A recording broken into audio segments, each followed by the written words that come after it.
अनेको सण आपल्या हिंदू धर्मात साजरे केले जातात. जैन धर्मात, बौद्ध धर्मात, शीख धर्मात, पारसी धर्मात साजरे केले जातात. सर्वांना हे प्रिय आणि मान्य असणार सण म्हणजे दिवाळी. दिवाळी तसं 5 दिवसांचा सण सर्वांना ज्ञात आहे. द्वादशीलाच किंवा एकादशीला सुरू होतो तसा आणि पाडव्या किंवा पाडव्याच्या दुसऱ्या दिवशी भाऊबीजापर्यंत चालत राहतो. नरक त्रयोदशी असेल त्याच्या आधी वसुबारस असतो, लक्ष्मीपूजन असतो, पाडवा म्हणून आज आणि उद्या भाऊबीज. यावर्षी तिथी लोप पावल्या कारणाने एकाच दिवशी आले. 4-5 दिवसांचा हा सण. नुकत्याच पावसाळा संपन्न होऊन हिवाळा सुरू होणार आणि ज्या गोष्टी होऊन गेले त्या बाबतीत वर्तमानात काय काळजी घ्यावं आणि भविष्यासाठी काय निर्माण करावं हे सर्वही सुचवणारा सण आहे. पावसाळा संपून घरदारांची डागडुजी आणि धुणं बिणं सर्व नवरात्रीपासूनच सुरू केलेले असतात. रंगरंगोटी दिवाळीला करतात. शेतकऱ्यांचाही खरीपाचा पीक जवळजवळ येऊन गेलेलं असतं. व्यापाऱ्यांचं वर्ष इथे संपतो आणि आजपासून नवीन वर्ष सुरू होतं. पशुपक्षी प्राण्यांचाही समावेश या सणात केलेले. कृषीप्रधान देश असल्या कारणाने, कृषीप्रधान धर्म असल्या कारणाने, गाय या धर्माची आत्मा असल्या कारणाने गोवत्स पूजाही यात समाविष्ट केलेली.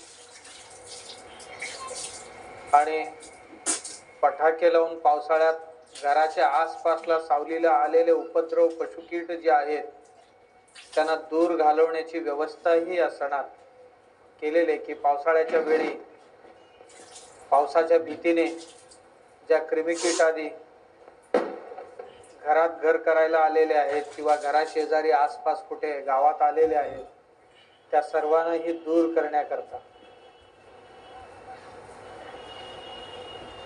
आणि सर्वात महत्वाचा उजेडाचा सण म्हणून ओळखला जातो. दिव्यांचा सण, अग्नि उत्सव आहे ते खरं म्हणजे.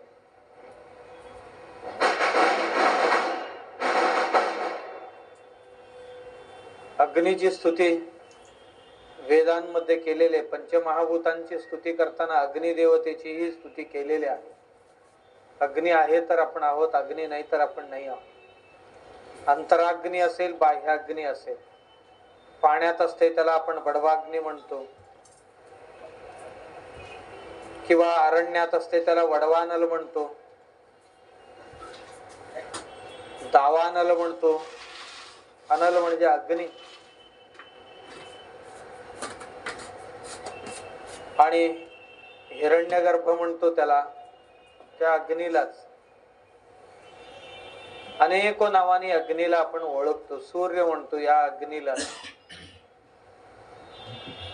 या अग्नीलाच दीपही म्हणतो आपण. काय स्वभाव याचा? अग्नीचा स्वभाव स्वतः ज्वलित होत असताना दुसऱ्यांना उजेड देणे, दुसऱ्यांच्यासाठी उपकार करणे ही अग्नीची धर्म आहे. स्वतः जळत असतो, जळता जळता दुसऱ्यांना उपकार करत असतो. आणि काहीही केले तरी ते अधोमुख कधीही होत नाही. ही अग्नीची वैशिष्ट्य. या कारणास्तव आमच्या पूर्वजांनी सर्वात महत्वाचा दैवत म्हणून अग्निदेवतेला प्राधान्य दिले. पाणी अधोमुखाने वाहू शकतं, माती खाली पडू शकतं, दगड खाली पडू शकतं, वृक्ष देवता हे कधी तरी खाली येऊ शकतात, हवा ही खाली अधोमुखाने सुद्धा वाहू शकतं, आकाश वर खाली होऊ शकतं, अर्थात वर खाली अखंड आहे. पण अग्नितत्व एक असं आहे की हे कधीही अधोमुखी राहत नाही, म्हणून ह्याला देवता म्हणून ह्याची उपासना करायला सांगितले. अग्निदेवतेची प्राधान्यतेने उपासना करण्यामागील हेतू असा आहे, अग्नी कधीही अधोमुख होत नाही, अग्नी सदाकाळ ऊर्ध्वमुख असते. आपण पाहिजे तर चूल पेटवलेले असतो आपण, त्या पेटलेले लाकूड जे असते त्याला घ्या आणि आपण त्याला खाली करा, जाळ खाली जाते की वर येते आपण बघा. आपण हातात मेणबत्ती घ्या, चिमणी घ्या, दिवं घ्या, काहीही घ्या हातात, ऊर्ध्वमुखाने ते पेटलेले असते. त्याला आपण खाली करायचं म्हणून असा हात खाली करा, दिव्याची तोंड जरी खाली केले तरी अग्नी मात्र वरच येत राहतो. याला अग्नी म्हणायचा. आणि ही सृष्टी ऊर्ध्वमुखाने नेणारी शक्ती आहे. आणि यालाच आत्मा म्हणण्याची सुद्धा संज्ञा आहे की तो सदाकाळ ऊर्ध्वमुख असतो, म्हणून आत्म्याला अग्नी असंही एक नाव आहे. कोणी काहीही केले तरी ते कधीही अधोमुख होत नाही, खाली जात नाही, ते सदाकाळ वरच आहे, ऊर्ध्वमुखच राहणार. म्हणून अग्नीची पूजा करायला आमच्या पूर्वजांनी आम्हाला बाध्य केले, एवढ्यासाठी की माणूस सदाकाळ ऊर्ध्वगामित्वाची विचार करावा. अधोगामित्वासाठी काही प्रयास करावा लागत नाही. माणूस अधपतित होत असतो. जग सर्व अधपाताकडे चाललेले असं आपण ऐकतो. ऊर्ध्वगमन व्हायचं असेल तर अग्नीच आपल्याला आदर्श ठरेल, अग्नीच आम्हाला मार्गदर्शन करू शकेल. म्हणून अग्नीची उपासना वेगवेगळ्या पद्धतीने सांगितली. यज्ञयागादीमध्ये अग्नी उपासना, अग्नीची प्रत्यक्ष उपासना, त्या अग्नीची प्रतीक म्हणूनच पारसी धर्मात सुद्धा बघा, पारसी धर्म सुद्धा एकेकाळी हिंदू धर्माचाच एक पार्ट होता, एक भाग होता. झरतृष्ट ओळखले अग्नीची महत्व, म्हणून 24 तास अग्नी तेवत राहावं याची व्यवस्था प्रत्येक पारसी मंदिरात राहील. याची अग्यारीमध्ये अग्निमंदिरच त्यांना नाव दिले. ते अग्यारी हे अग्निमंदिरच आहे, तिथे अग्नी 24 तास तेवत राहील याची व्यवस्था.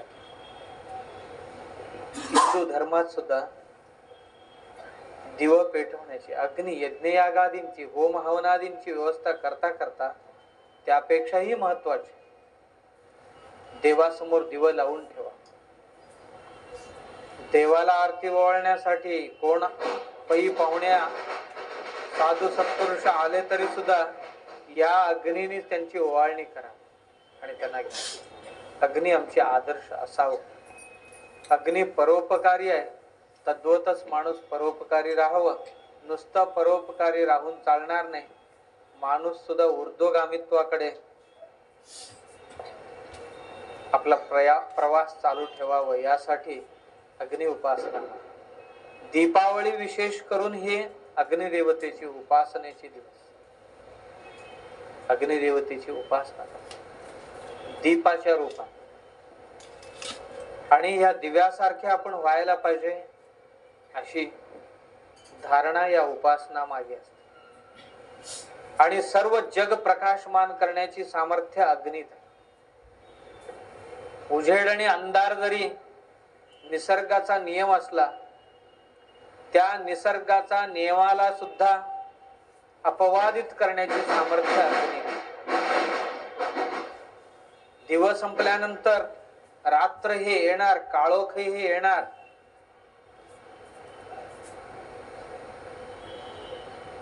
दिवसाचा अंधार करण्याकरता असं कुठली व्यवस्था नाही, पण रात्रीच्या काळोख्याची उजेड करण्यासाठी अग्नीची व्यवस्था. एक दीप म्हणते म्हणे, आपण वाचलात की नाही मला माहित नाही, रवींद्रनाथ टागोरांनी एक छोटीशी कविता लिहिली. सर्व जग चिंताग्रस्त झालेले, सूर्य मावळतीला जात असताना, सूर्य आता मावळतीला निघाला आणि त्याची जागा घेणारी कोण आहे? आता रात्र 12 तास येणार, कोण कोणाला दिसणार नाही, खाणं दिसणार नाही, पिणं दिसणार नाही, बनवणं दिसणार नाही, चालणं दिसणार नाही, सर्व कार्य ठप्प होणार. आता या सूर्याची जागा घेणारी कोण असतील तर पुढे या म्हणाले. कोण देवदेवतादी सुद्धा पुढे आले नाही. तेव्हा एक लहानशी दिव पुढे येते. सूर्य गेला तर जाऊ द्या, मी आहे म्हणतोय. दिव म्हणते, भले अंधार असेल खूप मोठा, पण माझ्या परीने मी माणसांना चालवण्याची, जगाला चालवण्याची सेवा करेन, प्रयत्न करेन. म्हणून दीप सूर्याची इन्चार्ज होण्याची, सूर्याची कार्य मी करेन रात्री, म्हणून दिव्याने त्याची हमी घेतली. म्हणून दीप, कोणतरी म्हणाले, तू एवढं एवढंसं आणि जगभर प्रकाशित करणाऱ्या सूर्याची तू कसं जागा घेणार?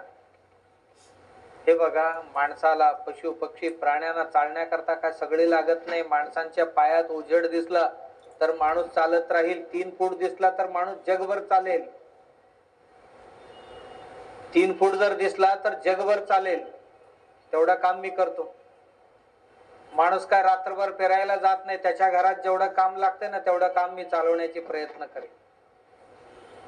मला कुठे बाहेर, नुसतं घरातच करेन असं नाही, मला घराबाहेर कुठेही नेला तरी सुद्धा माणसाला व्यवहाराकरता जेवढा लागते तेवढा मी देईनच. भले मला सूर्य होता येणार नाही, पण यांचे काम बंद राहणार नाही याची काळजी घेईन.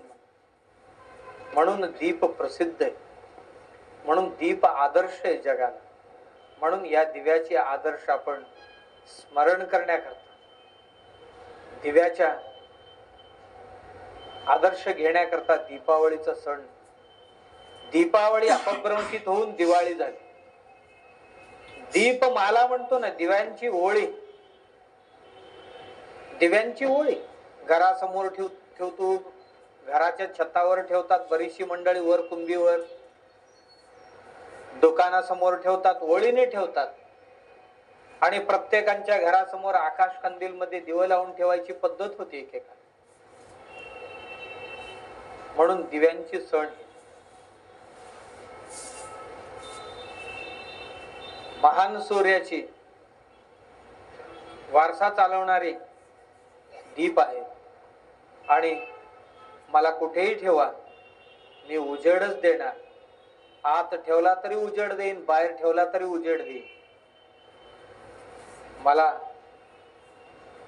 माझा स्वभावाने जगू द्या म्हणते दीप. आणि जोपर्यंत माझ्या अंगात त्राण आहे, ताकद आहे, तोपर्यंत मी उजेड देत राहील. आणि दिवाचं कार्य काय सोपं नाहीये. त्या दिव्याला अनेक कीड, कृमी कीड त्याच्यावर आक्रमण करतात. त्याच्यात सुद्धा ते तटाने उभं राहते. वारा, वादळ,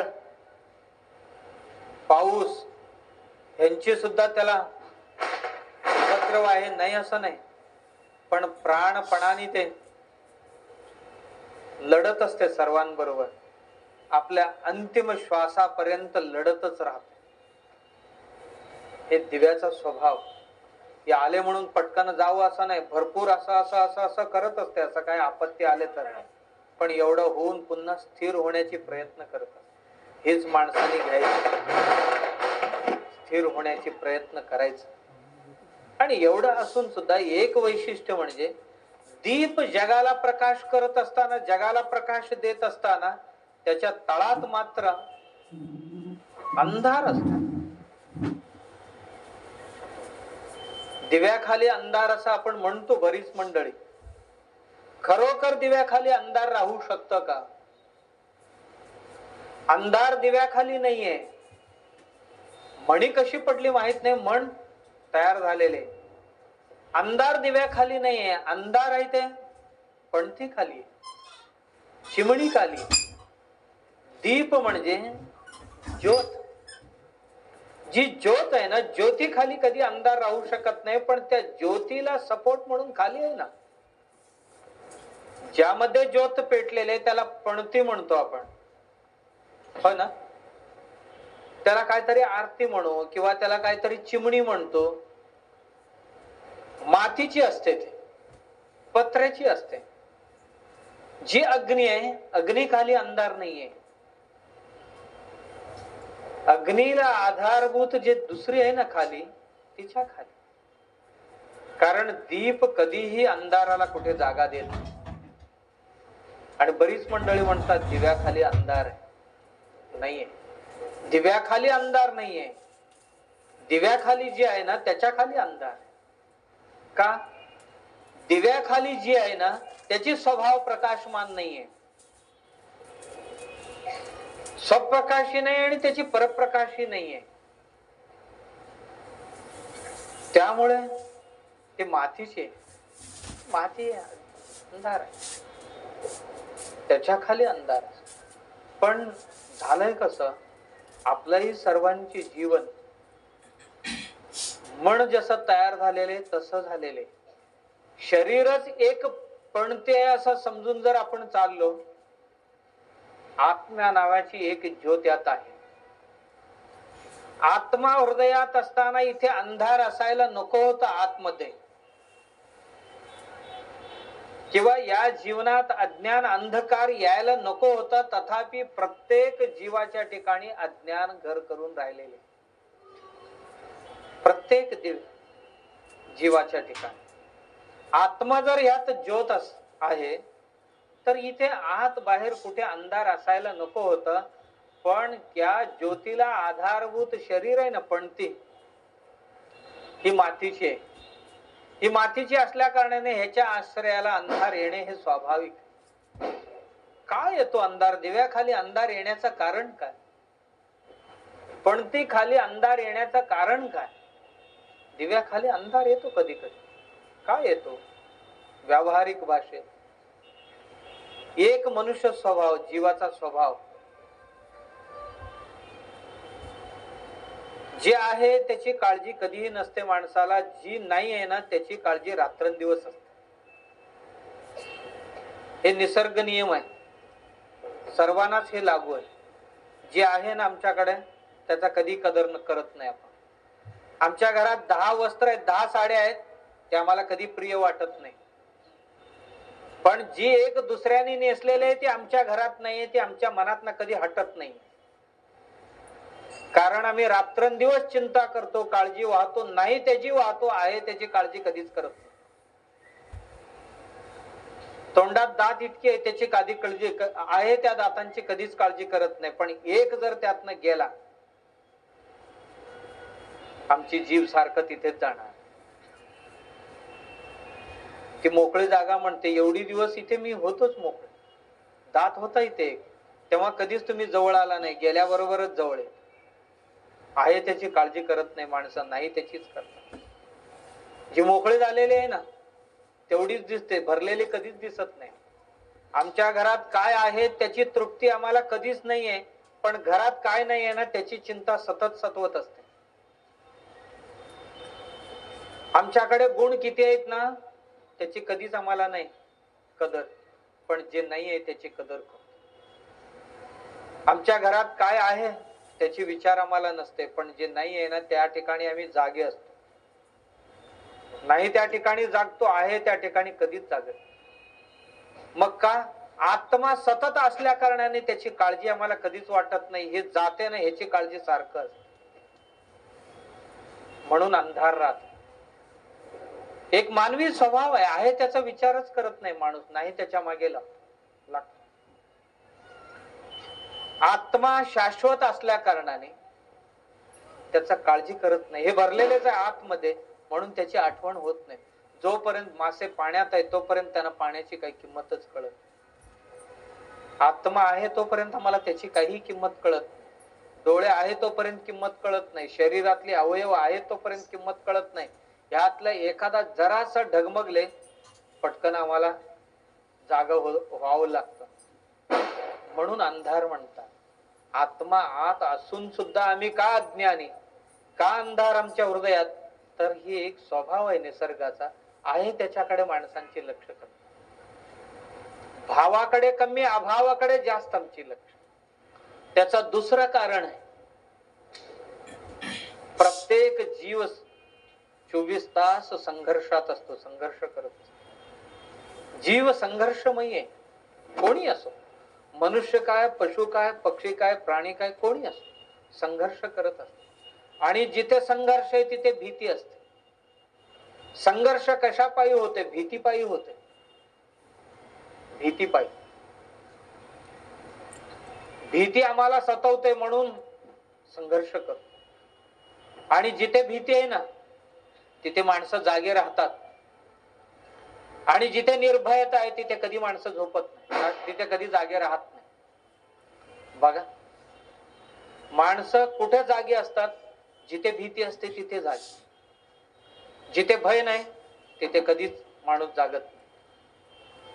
निश्चिंत असतो माणूस.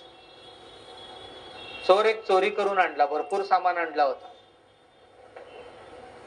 लवकरच गेला होता. संध्याकाळी साधलं त्याला. 12च्या आतच जेवढी पाहिजे तेवढं सर्व एकाच दिवशी 10-12 घर लुटून आला. सामान भरपूर आणला होता. बसला, घरी आला, झोप लागेना त्याला, झोपच लागेना. दुसरा चोर आला तेवढ्यात. अरे म्हटलं लवकर आलायस तो? हो, लवकर जमला आज काम म्हणून लवकर आलो. तास बघितला, 1.5 तास बघितला, तो झोपेना. तो मित्र विचारला, अरे झोपत नाहीस तू? कसं झोपणार म्हणाला. ज्यांनी झोपले होते म्हणून तरी मी हे आणलेले आहे. आणि मी झोपलो तर हे जाणार नाही कशावरून? भीती. कारण मला माहिती आहे झोपलेले लोकच हे गमवलेले आहेत. मी झोपलो तर हे गमवेन, हे जाईल. माणूस जागतो केव्हा? भीती नसेल तर जागत नाही तो. ही भीती आहे जाईल म्हणून, ही भीती आहे म्हणून माणूस जागतो. संसारात माणसं जागतात ते भीतीपायी जागतात. आणि जी माणसं जागत नाही ते निश्चिंत आहेत, ते निर्भय आहेत. संपत्ती नाही असं नाही आपल्या घरात, पण भीती नाहीये. भीती नाहीये म्हणून माणूस जागत नाही. माणसं जागतात भीती. आत्मा हा चोरीला जाणारा वस्तू नाहीये. आत्मा भीती निर्माण करणारी गोष्ट नाहीये, वस्तू नाहीये. आत्मा निर्भय असल्या कारणाने आत्म्याकडे आमची लक्ष जाईना झाले, म्हणून दिव्याखाली अंधार नाही. आत्म्याबद्दल का दुर्लक्ष? आत्म्यामुळे आम्हाला कुठली भीती नाहीये. निर्भय आत्मा जर त्याच्यामुळे भीती निर्माण झाली असती तर जरूर आम्ही त्याला समजण्याचा प्रयत्न केला.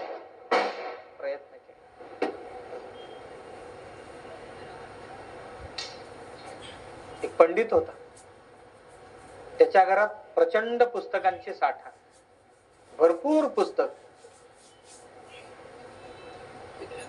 बहुतेक त्याच्या घरात होती तेवढी पुस्तक कुठल्या लायब्ररीत नव्हती.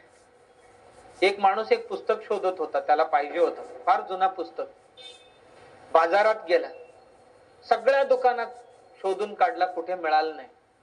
मग गावातल्या जेवढ्या लायब्ररी होत्या लायब्ररीमध्ये गेला, तो पुस्तक मिळाला नाही. तालुक्याच्या ठिकाणी लायब्ररीत गेला, तिथेही मिळाला नाही. कोणतरी एकाने सल्ला दिले, अमुक अमुक तुमच्या गावात माणूस आहे ना, त्याच्या घरात हे पुस्तक भेटणार. गेला, त्या माणसाला जाऊन विचारलं, अमुक अमुक पुस्तक आहे का तुमच्याकडे? हो आहे ना म्हणाला, माझ्याकडे. देणार का मला? जर नाही देणार. हा विचारला, मी परत आणून देतो ना तुम्हाला. नाही देणार. का देत नाही तुम्ही? माझ्या घरात जेवढी पुस्तकं एकही विकत आणलेली नाही मी. हे मागून आणलेले कोणाचाही मी परत दिलेले नाही. माझ्यासारखे तुम्ही कराल ही भीती आहे मला, म्हणून मी देत नाही. माणूस भीतीत जागतो, निर्भयतेत कधी जागायची गरज पडत नाही. संसारात इतकं का धडपडते जीव? हे भीतीपायी धडपडतो. आत्म्याची कुठली भीतीच नाही. आत्मा हा निर्भय असल्या कारणाने त्याच्याबद्दल विचार करेना जीव, म्हणून दिव्याखाली. आणखीन एक कारण आहे, आत्म्याकडे आमची का लक्ष जाईल? एवढा जवळ असून सुद्धा आम्ही त्याला का ओळखेना झालो आपण? एकच कारण, माणूस ना जे नश्वर असते ना त्याच्या मागे जास्त लागतो. नश्वर आहे त्याच्या पाठीमागे लागतो माणूस. घरात पोतीत धान्य किंवा डब्यात तांदूळ आहे आणि भांडीत भात शिजलेले, दिवसभर लक्ष कोणाकडे जास्त असते? भाताकडे का तांदळाकडे? हा तांदळाकडे. डब्यातलं तांदळाला महिन्यानी 2 महिन्यांनी बघतो माणूस, का ते खराब होत नाहीये, ते नश्वर वाटतंय, त्याला शाश्वत वाटतंय. आणि भांडीतली भात आहे ना, ते तासा तासाने उघडून बघतो, पाणी सुटले का बघतो, का हे नाशणार आहे. म्हणून माणूस शरीर रूपी भाताकडे बघतो, आत्मरूपी तांदळाकडे बघत नाही. का? जी खराब होत असते ना त्याच्याकडे लक्ष जास्त असते माणसाचं. आत्मा खराब होणारा वस्तू नाही ना, त्याला काय होते म्हणतोय, तो कुठे जाणार आहे? आमच्या पौर्वात्य लोकांची एक स्वभाव, पाश्चिमात्यांची एक स्वभाव. पाश्चिमात्य नेहमी धावतच असतात, पौर्वात्यांची जरासा स्लो असते. त्यांची स्पीड आहे, घड्याळ लावून पळतात. आमची तशी नाही. असू द्या, उद्या संध्याकाळी भेटायला येतो तुम्हाला असं आम्हाला कोणतरी म्हटला, आम्ही फारसं गंभीर राहत नाही. ते असं नेहमी म्हणतात माणसं. कारण भेटायला येतो म्हणणारा आला तर आला, नाहीतर 4 दिवसांनी पण येतो, 8 दिवसांनी पण येतो, कधीतरी महिन्यानी येतो, नाहीतर वर्षांनी येतो. म्हणतो नाही, म्हटलं होतं तुम्हाला मागे एकदा मी उद्या भेटायला येतो, पण जमलंच नाही बघा, वर्षांनी आलो म्हणतो. कारण आम्हाला गांभीर्य नाहीये. का? भीती नाही कशाची. पण परदेशात असं नाहीये. उद्या संध्याकाळी भेटायला येतो म्हटले ना, पाश्चिमात्य आहे ना, अशी नाही. पश्चिमेकडची माणसं उद्या संध्याकाळी म्हणजे संध्याकाळी सांगितलेल्या वेळेतच येणार, बरोबर येणार. पण आम्ही असं का करत नाही? त्या लोकांना गॅरंटी कशाची नाहीये, त्यामुळे आहे हे क्षण खऱ्याची म्हणतात आणि ते साधून घेतात. आमची तशी नाहीये. व्यापारी होता म्हणे, 1975 सालची कॅलेंडर रुपयाला 10 म्हटले म्हणे, विक्रीला 10 म्हटल्याबरोबर 10,000 कॅलेंडर विकत घेतले व्यापारी. माणसं बघा आमची कशी आहे. 10,000 कॅलेंडर विकत घेतलं. दुसऱ्या दिवशी एक मित्र आला, अरे 2010 साल चालू आहे आणि 75 ची कॅलेंडर घेतलं, 1975 ची काय कामाची आहे, तुला काय कळते म्हणा. हे बघ, कधी ना कधी पुन्हा एकदा 1975 येणारच आहे. समजलं तुम्हाला?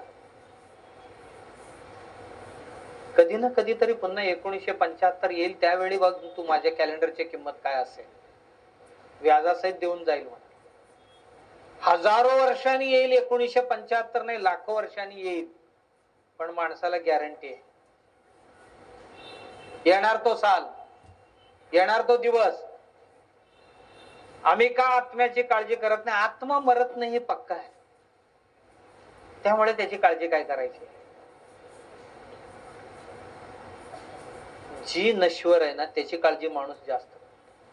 शाश्वत असल्या कारणाने ह्याला समजून घ्यावं, ह्याचा आनंद घ्यावा, ह्याच्याकडे लक्ष कमी जीवाचं. पण तसं नाही. साधू सत्पुरुष महात्मा म्हणतात, आहे यात माणूस जागायला पाहिजे, त्याची आनंद अनुभूती घ्यायला पाहिजे.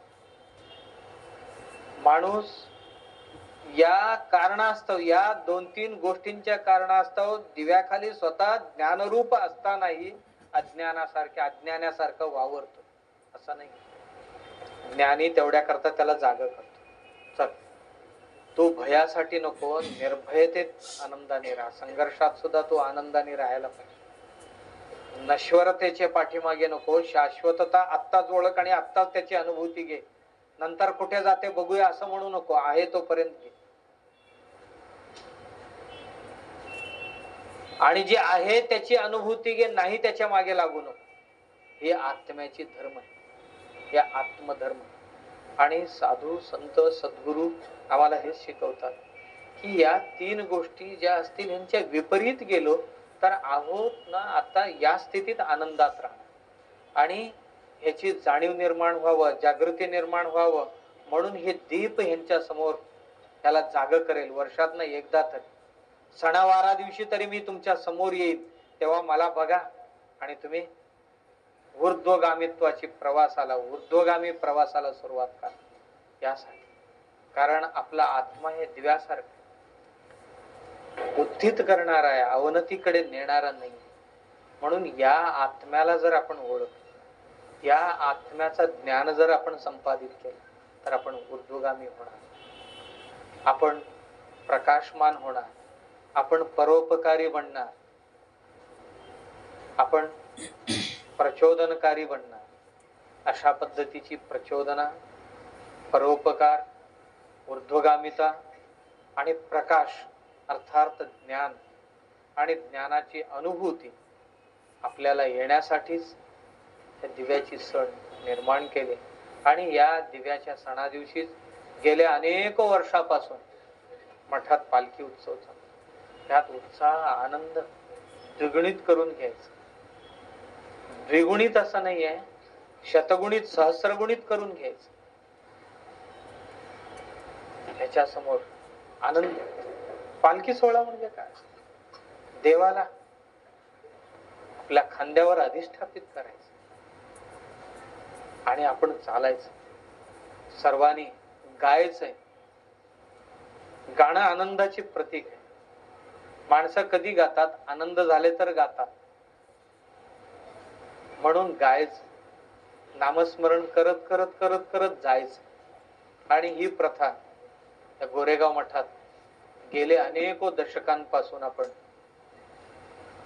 आचरत आलेलो आहोत, अनुभवत आलेलो आहोत.